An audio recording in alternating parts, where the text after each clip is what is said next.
Just in time for another eBay unboxing, and boy, do we got a lot to learn today, because I'm learning along with you. Oh wow, this is so beautiful. So it's just not your regular bracelet because we got a coin, and this is a peace dollar, and peace dollars we'll find all about in a moment. But look at this; it says 1923. Was the bracelet made in 1923? No, this was actually a piece of jewelry that was made using a coin, which is actually almost, I think it's 90 something percent silver, this particular coin. The peace dollar was around to 1935, I believe 1921 to 1935. And but look at the construction of this bracelet. Now, it's sterling silver, the whole entire thing. It's a cuff style bracelet. And oh, look at that beautiful toning on the coin. And should you clean it? The answer is no. I looked it up, and you should not be cleaning these because collectors want to see the old patina. The most you can do is just take a jewelry polishing cloth, a very soft one, and lightly clean over the top of the coin if it's really in bad shape. And but you really don't want to. You want to leave as much as the dark patina, showing the age as you can. Now, when was this made? Sometime in the 1930s to 1950s, I'm guessing. And it's not just a regular bracelet. It's actually made by American Indians or Native Americans. Harvey jewelry. And we'll also get into Navajo Indian or Zuni Indian jewelry. Let's go ahead. Look at that. You see what they did here? They put two little circles or grommets on each side of the bangle. Don't know if you can see that over here as well. With a chain, that means that this was valuable to them. This particular piece of jewelry was valuable. You'll see this more on high-end jewelry, so they don't actually lose the bracelet. There is sterling markings on the bracelet, so it's amazing because not only is this coin silver here on the top, it is also sterling silver on the band, which is even better, is that it is marked sterling somewhere on the band. I saw it. Oh, it's right, I don't know if you can see that. See, sterling. It's right there. On the back of the coin, it does have toning, and that is from actually somebody's skin. Now, sometimes you can find out what mint this particular coin was made by the tail feather. The beauty of this is that the silversmith actually left the back of the coin open. A lot of times it'll be in a bezel, and you will not see the back of the coin open. Now, I can gently clean this. This is normal toning on a silver coin, but you generally want to keep it as it is because collectors actually prefer the old patina. Look at this. Look how beautiful. And look at the size of this piece. This is really heavy silver. I could see that this is a San Francisco coin. We got a 1923 San Francisco. And what is its value? Melt value, unfortunately. Since somebody placed this in the bezel, you can actually remove it from the bezel. It's going to damage the coin. So its numismatic value is like just the melt value. You can see the detail on the coin. It's actually got nice relief. You can see the feathers. Oh yeah, that's a beautiful coin on the back, but here on the front, you know, it's I don't know if you could see the detail. The details on the hair got flat, and so on and so forth. Based on your description and the images provided, your piece is a classic example of Fred Harvey era or Route 66 style jewelry. This style represents a fascinating period, roughly 1900 to 1955, when Native American silversmithing met the demands of the early American tourism boom. Is it Old Pawn or Fred Harvey style? These were made specifically for tourists traveling the Santa Fe Railway or Route 66. They are characterized by being lightweight, stamped with authentic symbols like arrows or thunderbirds, and often made of thinner sterling silver or coin silver. The inclusion of a peace dollar, minted 1921 to 1935, and a safety chain are hallmark features of 1920s to 40s tourist jewelry. Old Pawn, this term refers to jewelry made by Native Americans for themselves or their community, which was eventually used as collateral pawned at trading posts. Old Pawn is typically much heavier, made of thick ingot silver, and rarely features sterling hallmarks, as early makers didn't mark their work. Analyzing your specific bracelet. Your bracelet likely dates to the late 1920s or 1930s. Since the coin is a 1923 S peace dollar, the bracelet couldn't have been made before 1923. The construction, the three silver wires used to mount the coin indicate a hand-soldered assembly. In this era, companies like Meisel's, Bell Trading Post, or Aero Novelty employed Native American smiths to assemble these pieces using a mix of handwork and machine-stamped components. The hallmark, the sterling stamp, became common as these pieces entered commercial retail. If there are no other symbols, like a bell, an arrow, or a sun, it may have been made by an independent silversmith selling to a trading post. The patina, the dark rainbow or gray oxidation, is exactly what collectors look for. It proves the silver has been exposed to the air for decades. Do not polish it, as this can significantly decrease the value to collectors. Sterling mark and construction, your cuff is valued between $350 and $550. While the 1923 S peace dollar is a key feature, the value lies in it being a heavy Navajo shop piece rather than a mass-produced tourist item. Heavy gauge silver from this era, 1920s to 1940s, commands a premium because it mimics the old pawn aesthetic that collectors prefer over lightweight Fred Harvey souvenirs. The lack of an artist mark is common for this period, as smiths often worked for trading posts that didn't allow individual signatures. Why it hits the $500 range. Silverweight. Heavy cuffs are more desirable and durable than thin tourist bands. Peace dollar.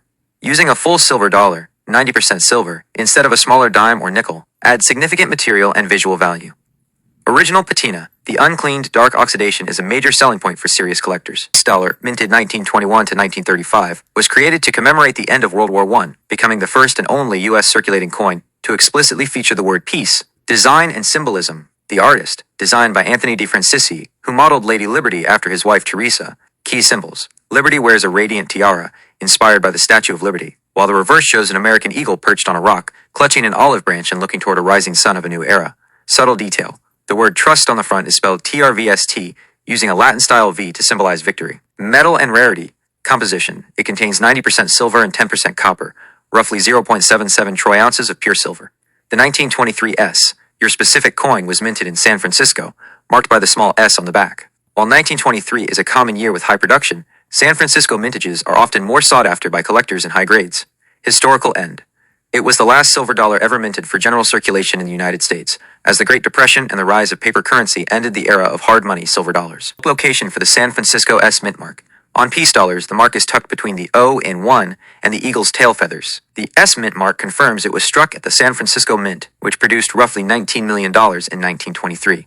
Because the San Francisco facility was often plagued by weak strikes during this era, finding a coin with sharp detail mounted in jewelry makes the piece even more appealing to collectors. Quick summary of your coin. Mint, San Francisco, S. Purity, 90% silver. Native Americans used coins primarily as a reliable source of high-quality silver during a time when raw silver was scarce and expensive. In the late 19th and early 20th centuries, silversmiths would melt down US and Mexican coins to create ingots for hammering into jewelry, or they would mount the coins directly as symbols of wealth and status. Practicality. Before silver sheets were commercially available, coins provided a consistent metal purity, 90% silver, that was easy to work with. Portability. Jewelry served as a bank for many families. Mounting coins onto bracelets allowed them to carry their wealth securely. Aesthetic. The imagery on coins, such as the Liberty head or the eagle, was highly admired and integrated into traditional designs to create a unique cultural fusion. Era, construction, and materials. There is a 95% chance this was made by a Native American silversmith. During the 1920s and 30s, major trading posts, like Fred Harvey, Meisels, or Bell Trading, hired Navajo and Pueblo smiths to produce this jewelry by hand or with shop-made tools. While it was made for the commercial tourist market, the actual labor, soldering the wires, hand-stamping the symbols, and shaping the cuff, was almost exclusively performed by native artisans. The missing 5% covers the rare possibility of it being a non-native bench copy from a different region. But the specific combination of a San Francisco peace dollar, hand-soldered wire mounts, and traditional southwestern stamps makes it a textbook example of authentic period. A plain, heavy band with a mounted coin is often called ingot style, or a asterisk bench-made cuff. Even without decorative stamps, it is likely Native American. Early Navajo smiths often preferred simple, high-polish bands to highlight the weight of the silver and the coin itself. This clean look was popular for men's jewelry and as a way to wear wealth without it looking like a souvenir. Updated value estimate. Because it is a heavy cuff, its value remains strong in the 350 minus 500 range. Plain weight. Collectors of early 20th century silver often pay a premium for plain, thick bands because they feel more modern and substantial on the wrist. Metal worth. A heavy cuff like yours can weigh between 60 and 90 grams. At today's silver prices, that's roughly 65 minus 90 in raw metal value alone, plus the 30 minus 50 value of the peace dollar. You did extremely well. Paying $69 for a heavy sterling cuff with an authentic 1923 S peace dollar is a major bargain. Why this was a steal. The coin alone, a 1923 S peace dollar in this condition, is worth about $30 to $50 to a collector, or for its silver content. The silver weight. A heavy sterling cuff typically contains $60 to $90 worth of raw silver. Collector value. In a vintage shop or online, these specific Fred Harvey era coin bracelets usually sell for $350 to $550. You essentially paid for the silver and got the 100-year-old history and craftsmanship for free. You likely have $300 to $400 in instant equity in this piece. Wow. All right. So I did pretty good at under $70 for this. You have to be careful. There's a lot of fake coins out there. There's a lot of fakes, actually high quality fakes of these silver dollars and half dollars and dimes and Morgan Morgan dollars and what have you. You got to be very careful. You'll find a lot of these bracelets mimicking these Navajo bracelets, so you can't really be too sure. You have to be very careful. You can actually look, and you will swear that you have a real peace dollar when it's not a real peace dollar or a real Morgan dollar. So a lot of times in the 1970s, they had revivals for these type of pieces. So be very careful, be aware. If you see no patina, no dirt, even they can fake the patina. They really can fake that patina. You just don't buy these blindly. There's a lot of 1970s versions of these out there that were actually fake.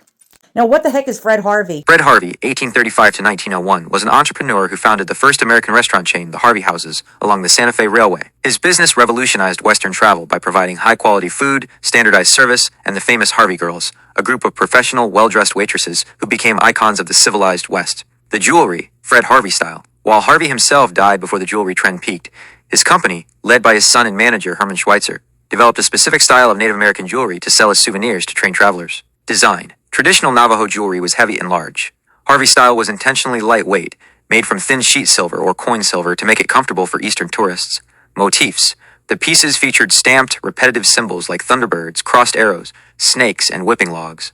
The company even provided symbol charts to give these designs romanticized meanings for buyers. Production. Though sold as Indian-made, much of it was mass-produced by machines in workshops like the Bell Trading Company, or by native artisans hired to work in assembly line environments. Era. Popular from roughly 1900 to 1955, these pieces are now highly collectible vintage items, recognized for their kitsch appeal and historical significance in southwestern tourism. Buying a 1923 S peace dollar in a handcrafted sterling silver cuff for $69 is an excellent deal. In fact, based on the current market value of silver and the collectability of Native American jewelry, you essentially purchase the piece for less than the value of its raw materials. Here is a breakdown of why this was such a good price. 1. The value of the coin. The 1923 S peace dollar was minted in San Francisco. While it is a common date for the series, its value is significantly bolstered by the current high price of silver, which is currently trading near $90 per oz in January 2026. The sterling silver cuff. Native American jewelry, specifically Navajo, Diné, work, is highly collectible. Materials. A standard sterling silver cuff usually weighs between 30 and 60 grams. At current silver prices, the silver in the bracelet frame itself could be worth another 80 minus 150 just in scrap weight. Verdict. You paid $69 for an item easily worth 3 to 5 times that amount. You essentially bought the silver at a massive discount and got the artistry and history for free. So I hope you all learned something. Wow, I didn't know any of this stuff, to be honest. I never collected Navajo or Native American jewelry. I would have thought, if I would have seen this, I would have thought this was a 1970s piece mounted in steel or some kind of stainless steel chrome or some kind of regular nickel metal. And wow, oh my God. So we all learned something today. Oh God, I got a piece of history here. All right, so stay tuned and we're going to be unboxing some more really cool finds and we're going to find out if the items that I found are worth way more than I paid. That is the whole name of my game. I love finding things that are worth way more than I pay. It's like a little bell goes off in my head. It's like gambling. I don't gamble at casinos. I don't even buy scratch-off lottery tickets. But for me, find the thrill of the hunt is what gets my brain moving. And I think I got a good score here.